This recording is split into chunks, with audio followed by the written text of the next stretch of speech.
حضرت عمر رضی اللہ تعالی عنہ کا قصہ۔ حضرت عمر رضی اللہ تعالی عنہ جن کے پاک نام پر آج مسلمانوں کو فخر ہے اور جن کے جوش ایمانی سے آج 1300 برس بعد تک کافروں کے دلوں میں خوف ہے، اسلام لانے سے پہلے مسلمانوں کے مقابلہ اور تکلیف پہنچانے میں بھی ممتاز تھے۔ نبی اکرم صلی اللہ علیہ وسلم کے قتل کے در پہ رہتے تھے۔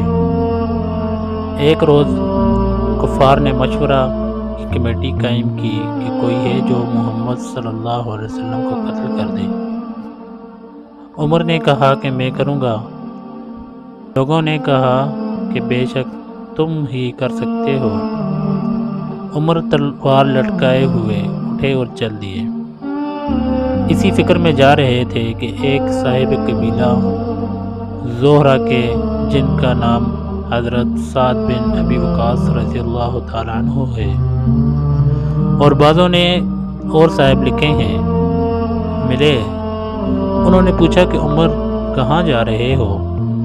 کہنے لگے کہ محمد صلی اللہ علیہ وسلم کے قتل کی فکر میں ہوں، نعوذ باللہ۔ سعد نے کہا کہ بنو ہاشم اور بنو زہرہ اور بنو عبد المناف سے کیسے مطمئن ہوگے؟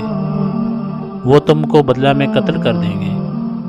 اس جواب پر بگڑ گئے اور کہنے لگے کہ معلوم ہوتا ہے تو بھی بے دین یعنی مسلمان ہو گیا، لا پہلے تجھی کو نمٹا دوں۔ یہ کہہ کر تلوار سونپ لی اور حضرت سعد رضی اللہ تعالیٰ عنہ نے بھی یہ کہہ کر ہاں میں مسلمان ہو گیا ہوں تلوار سنبھالی۔ دونوں طرف سے تلوار چلنے کو تھی کہ حضرت سعد رضی اللہ تعالیٰ عنہ نے کہا کہ پہلے اپنے گھر کی تو خبر لے، تیری بہن اور بہنوئی دونوں مسلمان ہو چکے ہیں۔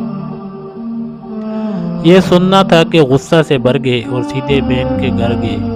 وہاں حضرت خباب رضی اللہ تعالیٰ عنہ کواڑ بند کیے ہوئے ان دونوں میاں بیوی کو قرآن شریف پڑھا رہے تھے۔ حضرت عمر رضی اللہ تعالیٰ عنہ نے کواڑ کھلوائے۔ ان کی آواز سے حضرت خباب رضی اللہ تعالیٰ عنہ تو جلدی سے اندر چھپ گئے اور وہ صحیفہ بھی جلدی میں باہر ہی رہ گیا جس پر آیات قرآنی لکھی ہوئی تھی۔ ہمشیرہ نے کواڑ کھولے۔ حضرت عمر کے ہاتھ میں کوئی چیز تھی جس کو بہن کے سر پر مارا، جس سے سر سے خون بہنے لگا اور کہا کہ اپنی جان کی دشمن تو بھی بددین ہوگی۔ اس کے بعد گھر میں آئے اور پوچھا کہ کیا کر رہے تھے اور یہ آواز کس کی تھی؟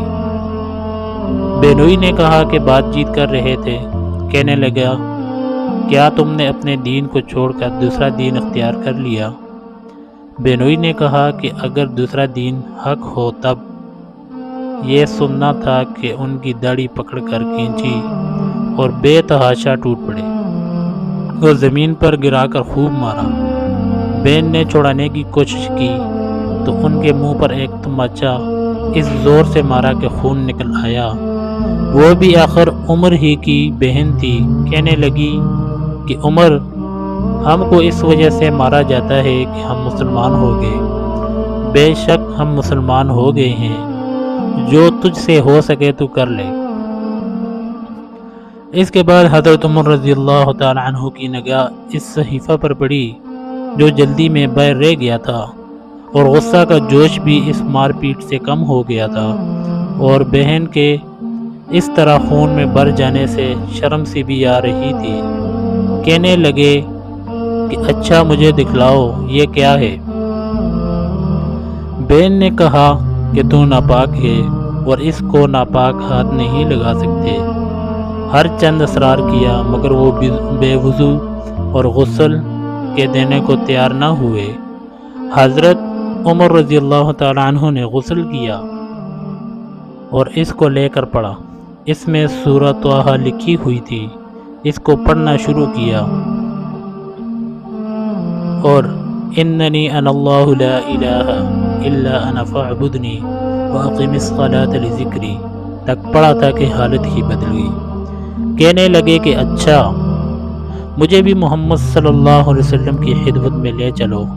یہ الفاظ سن کر حضرت خباب رضی اللہ تعالیٰ عنہ اندر سے نکلے اور کہا کہ اے عمر رضی اللہ تعالیٰ عنہ، تجھے خوشخبری دیتا ہوں کہ کل شب میں حضور اقدس صلی اللہ علیہ وسلم نے دعا مانگی تھی کہ یا اللہ، عمر رضی اللہ تعالیٰ عنہ اور ابو جہل میں جو تجھے زیادہ پسند ہو، اس سے اسلام کو قوت عطا فرما۔ معلوم ہوتا ہے کہ حضور صلی اللہ علیہ وسلم کی دعا تمہارے حق میں قبول ہوگی۔ اس کے بعد حضور صلی اللہ علیہ وسلم کی خدمت میں حاضر ہوئے اور جمعہ کی صبح مسلمان ہوئے۔ ان کا مسلمان ہونا تھا کہ کفار کے حوصلے پست ہونا شروع ہو گئے، مگر پھر بھی یہ نہایت مختصر جماعت تھی اور وہ سارا مکہ بلکہ سارا عرب، اسی لیے اور بھی جوش پیدا ہوا اور جلسے کر کے مشورہ کر کے ان حضرات کو ناپید کرنے کی کوشش ہوتی تھی اور طرح طرح کی تدبیریں کی جاتی تھی۔ تاہم اتنا ضرور ہوا کہ مسلمان مکہ کی مسجد میں نماز پڑھنے لگے۔ حضرت عبداللہ بن مسعود رضی اللہ تعالیٰ عنہ فرماتے ہیں کہ عمر رضی اللہ تعالیٰ عنہ کا اسلام لانا مسلمانوں کی فتح تھی اور ان کی ہجرت مسلمانوں کی مدد تھی اور ان کی خلافت رحمت تھی۔